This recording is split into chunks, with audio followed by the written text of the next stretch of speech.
Hello guys, magandang araw sa inyong lahat guys, kasi araw naman talaga. Lakas ng ang init ng sikat ng araw guys. So ngayon guys, habang naglalakad-lakad ako guys, kasi kakagising ko lang guys.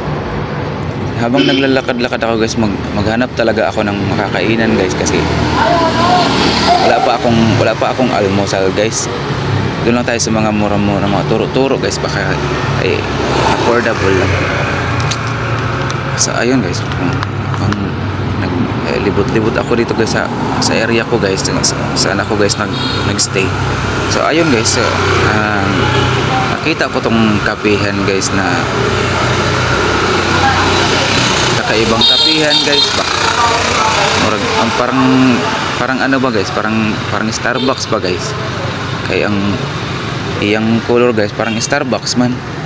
Wala lang corona guys. So guys, parang na-inspired ako magkape rito guys, pero wala naman ako intention mag-check-in dito guys, kaya makasugurin ako ng aking partner guys. Hindi naman ako pwede magpasok dito na ako lang mag-isa guys, kasi baka sugurin ba ako ng partner ko, magpasok ako rito guys kasama kong partner ko, kasi magpalpitit ko ba guys, wala makarescue sa akin.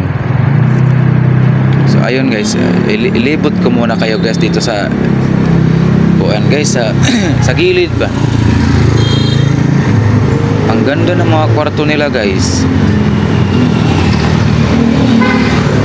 Magkano kaya yung kwarto na ganyang So guys, dito na ako guys, wala naman ako nakitang kainan dito guys. So naglibot na lang ako rito guys sa likod ba. So dito na tayo